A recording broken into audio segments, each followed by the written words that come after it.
Selamat pagi, salam sejahtera di dalam kasih Tuhan kita Yesus Kristus. Bertemu kembali dengan saya hamba Tuhan dan juga hamba masyarakat ya. Tuhan, pagi ini saya berada di kandangnya lebah,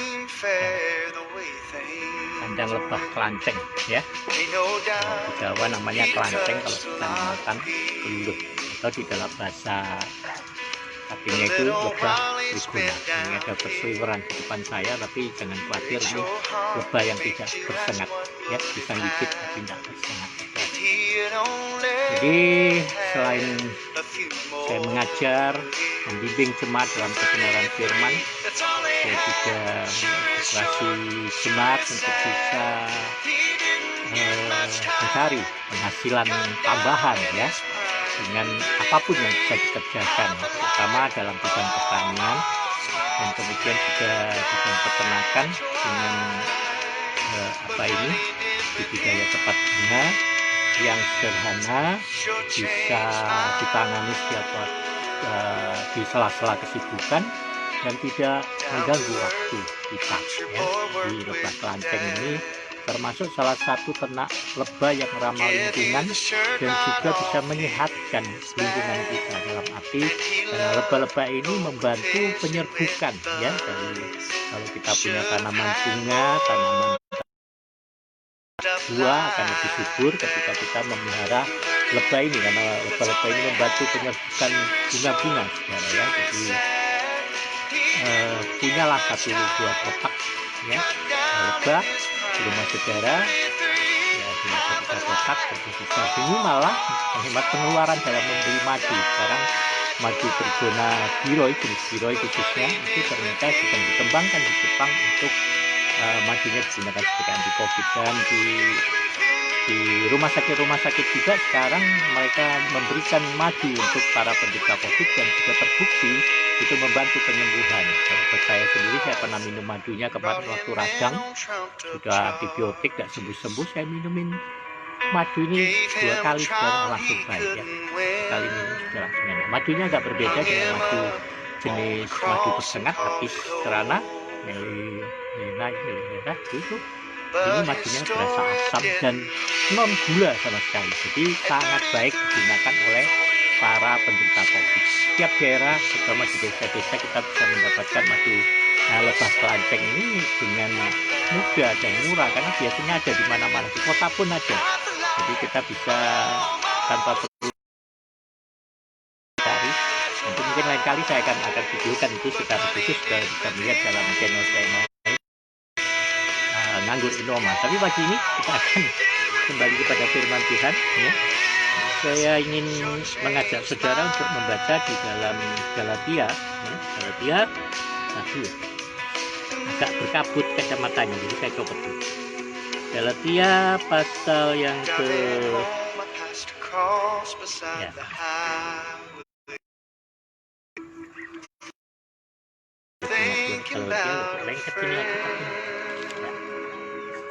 Oke, Galatia pasal yang ketiga ya, ayat pertama sampai dengan ayat yang ke-5 ya.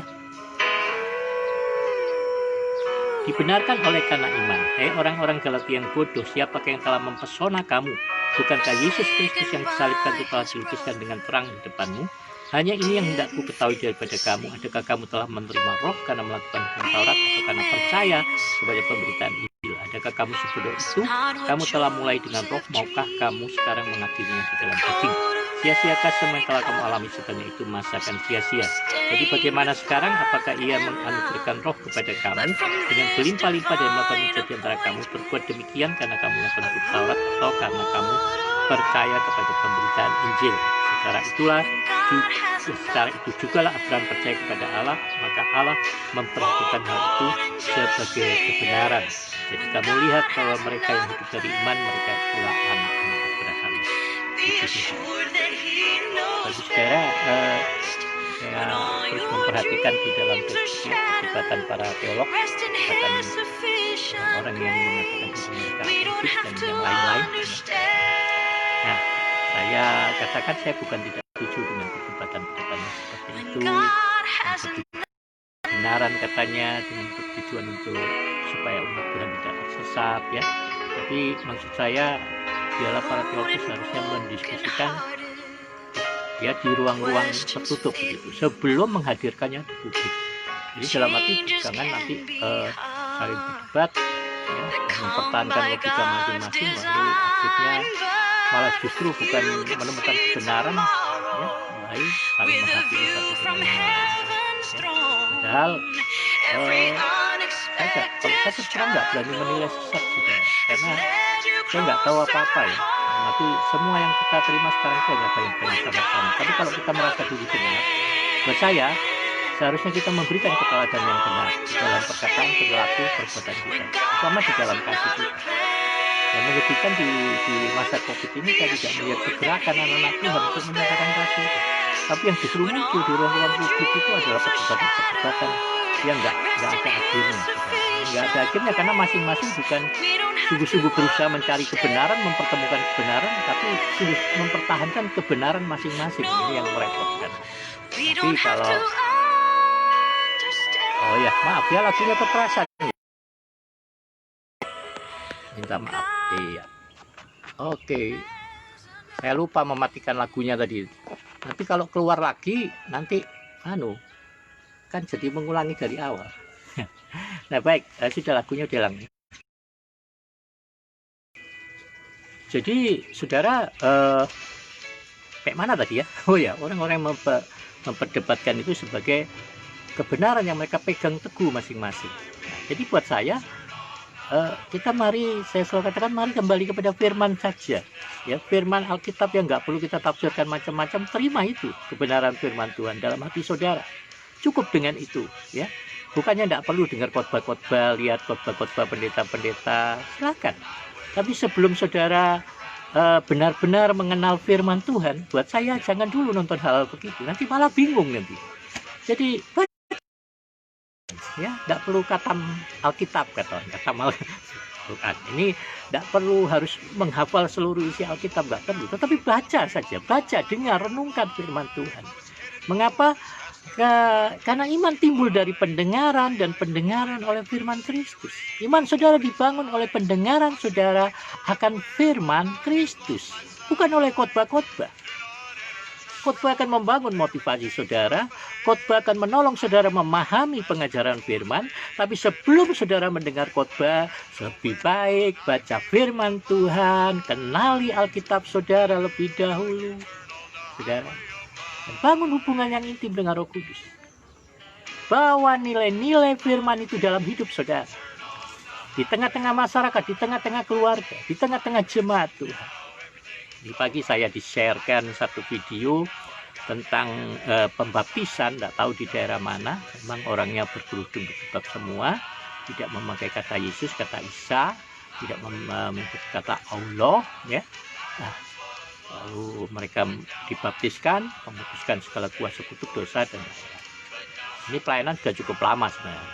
Kalau dulu saya kenal itu pelayanan C4 kalau di Yayasan Pesat dulu, ya, berapa puluh tahun lalu.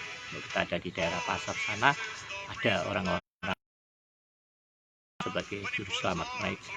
Nah, tapi ini diviralkan di dalam video, ya. Kalau saya terus terang, saya kan tidak akan memposting hal seperti ini, ya. Saya tidak akan mempostingnya. Tuhan berikan kepercayaan berapa kali juga membaptiskan orang-orang dari antara mereka, bahkan ada haji juga. Tapi saya tidak pernah menceritakan itu kepada siapapun, ya, kecuali pada jemaat Tuhan. Saya tidak pernah artinya memvideokan hal begitu. Saya tidak pernah memvideokan pelayanan pelepasan. Saya tidak pernah memvideokan pelayanan kesembuhan. Kenapa? Karena menurut saya, minta maaf, itu milik Kristus, ya. Itu kemuliaan milik Kristus. Jadi kalau itu sih tidak masalah, ya, mungkin untuk memotivasi, memancing orang.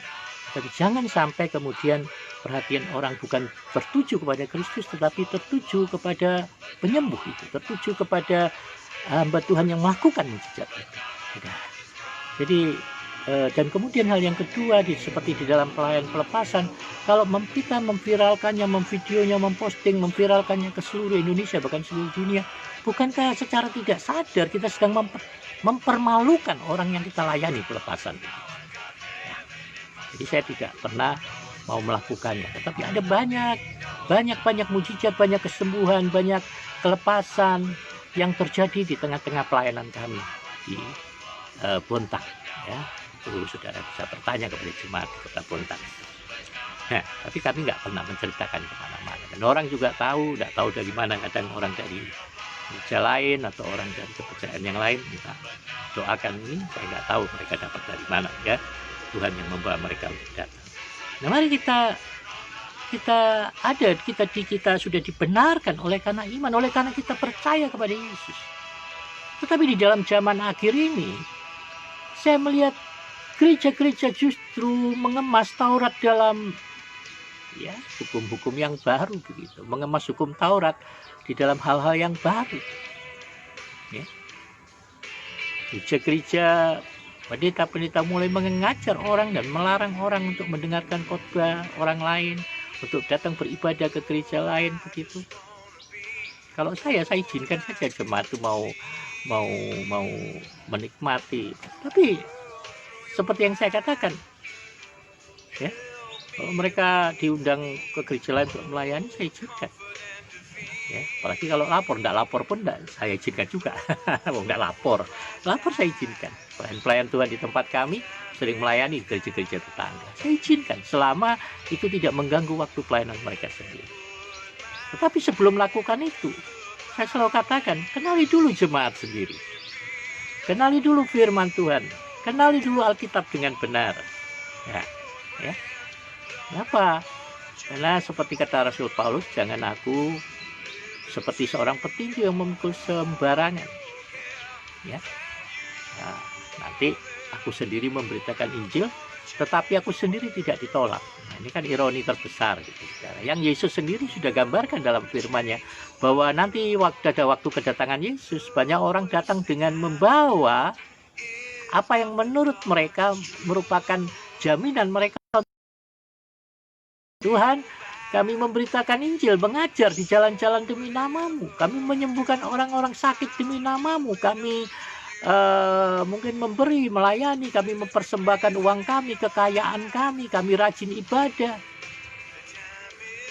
Tapi kemudian Yesus mengucapkan satu pernyataan yang nyelekit gitu loh. Sorry yo, ya, bahasa bebasnya.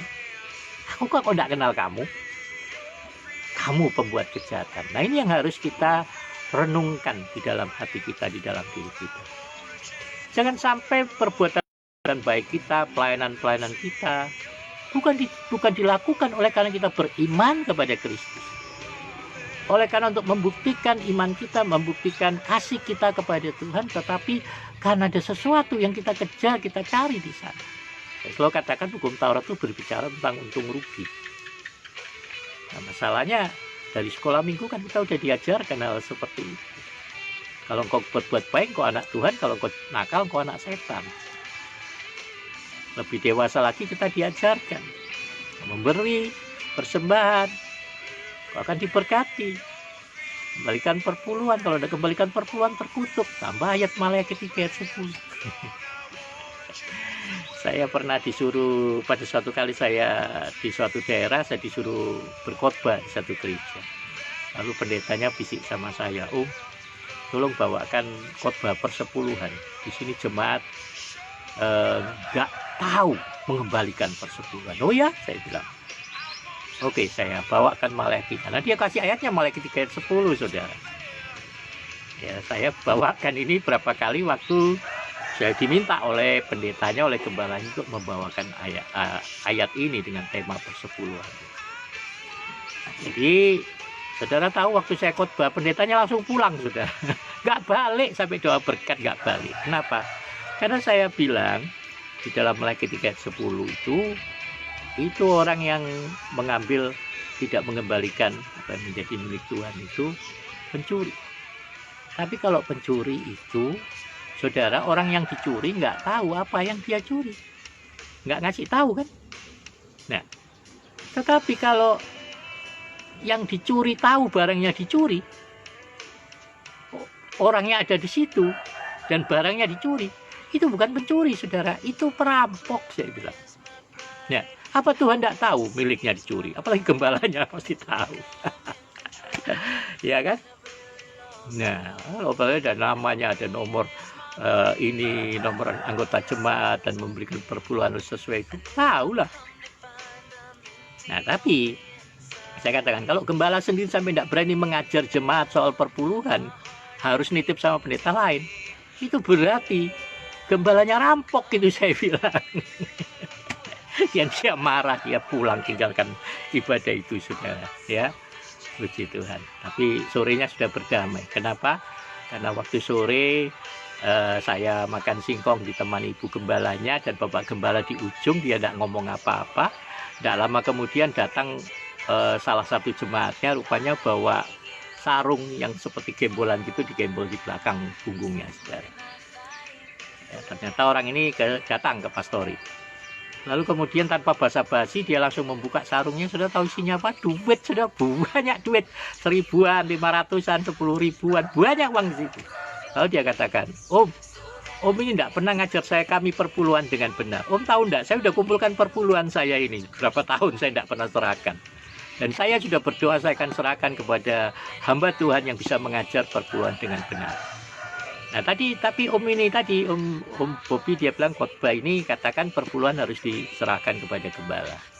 Jadi saya mau lakukan firman, saya nggak peduli lagi tentang hal apapun, tapi saya mau lakukan firman. Jadi saya kembalikan perpuluhan. Itu pendeta itu, saudara, langsung peluk saya, saudara, dan kami berdamai sore hari itu, puji Tuhan.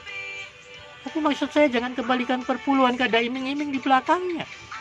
Jangan saudara beribadah kan ada iming-iming berkat di dalamnya dan mengharapkan ada berkat-berkat pada waktu saudara mengerjakan. Karena kalau saudara melakukan itu, maka saudara sedang mengerjakan hukum Taurat. Kalau ini ada lebahnya ini, tapi tidak ingat. Jadi kalau saudara melakukan kebaikan apapun karena saudara berharap ada pahala di sana, karena ada keuntungan yang saudara peroleh di situ, maka sebenarnya kau sedang mengerjakan hukum Taurat. Jadi kalau kau beriman kepada Yesus, percaya bahwa kau milik Yesus, percaya bahwa kau anak Yesus, anak Allah, ya, calon mempelai Kristus, maka kerjakanlah segala sesuatu oleh karena kasih yang telah kau terima dari Bapa. Yesus ajarkan pada kita, kalau aku mati dan menyerahkan nyawa bagimu, maka engkau pun wajib menyerahkan nyawa bagi saudara-saudara. Yesus mengajar kepada kita, aku memberikan perintah baru kepada kamu. Jangan mengasihi manusia seperti dirimu sendiri, tetapi kasihlah sesamamu sama seperti aku telah mengasihi kamu. Jadi apapun yang kita terima dari Yesus, itulah yang kita berikan. Maka mari datang beribadah bukan karena ada berkat. Ya, pendeta-pendeta kita yang kita lama-lama mengajar, ayo beribadah supaya diberkati, ayo banyak doa supaya diberkati, ayo memberi supaya diberkati, ayo menabur supaya diberkati, ayo lah, ini ujung-ujungnya berkat terus. Jadi ketika kita mendapatkan masalah-masalah, ujian-ujian dalam hidup kita, kita mulai mengeluh sama Tuhan. Saya sudah memberi, saya sudah rajin beribadah, rajin berdoa, mana janji Tuhan? Nah ini, karena dasar penanaman pengajaran yang salah. Bukan, maaf ya, bukan salah, nggak tepat. Gitu. Saya tidak mengajarkan yang seperti itu. Saya mengajarkan pada jemaat, ikut Yesus, kau harus bayar harganya. Jadi murid Tuhan tidak mudah. Kau salib, sangkal dirimu, menyangkal semua kesenangan. Ya, dulu saya waktu remaja sakit-sakitan. Saya tahu dokter melarang saya makan banyak makanan. Dan makanan itu selalu makanan yang enak-enak yang dilarang dokter itu. Yang menurut saya enak. Ya. Tapi itu untuk apa? Untuk kebaikan saya sendiri. Firman Tuhan menjanjikan kepada kita. Bukan jalan yang lebar, lapang. Tapi jalan yang sempit. Tuhan Yesus menjanjikan kepada kita. Bukan sekedar kemenangan. Tapi penderitaan yang mendahului kemenangan, penderitaan yang mendahului kemuliaan. Dan Yesus berkata kepada kita, kalau kau mau jadi muridku, pikul salib diri baru ikut aku. Bukankah itu tidak mudah? Dia tidak menjadikan kesenangan di tengah-tengah kebebasan. Bisa menikmati segala sesuatu, tapi dia menjadikan kesenangan di tengah-tengah kesukaran kita. Damai sejahtera di tengah-tengah kesulitan kita. Penyertaan yang nyata di dalam setiap perjalanan kehidupan kita. Dalam hal apapun yang kita alami. Nah, selalu saya katakan, boleh mengalami kesulitan kesukaran, tapi jangan pernah mengalami kesusahan. Saya banyak alami kesulitan kesukaran sepanjang perjalanan hidup bersama dengan Tuhan, tapi saya tidak pernah alami kesusahan. Kenapa? Karena Tuhan Roh Kudus memberikan saya terus penghiburannya, tetap bisa tertawa di tengah ancaman bayang-bayang maut. Ada orang datang bawa parang, bawa tombak, itu sudah berapa belas tahun lalu mau bunuh saya rencananya. Tapi karena saya tertawa-tawa, hadapi itu dengan tertawa-tawa, hadapi itu dengan senyuman, mereka pada akhirnya mengurungkan niatnya, lalu berbalik, kemudian minta baptis. Nah, ya, di tengah gelombang lautan di masa limbu, hampir karam kapal, 2 hari 3 malam, terdampar di tengah-tengah lautan, di masa limbu, sudah ombaknya bosan yang luar biasa. Tapi saya bisa menjanjikan kepada mereka seperti Rasul Paulus, malam ini tidak ada lagi obat. Dan besok pertolongan akan datang atas kita. Dan itu terjadi. Tuhan memberikan kepada kita ketenangan. Tuhan memberikan kepada kita janji penghiburan. Dia tidak menjanjikan jalan yang mudah untuk kita sebagai pengikut Kristus. Ada karakter yang harus kita tempat untuk menjadi pengikut Kristus. Jadi mari lakukan segala sesuatu.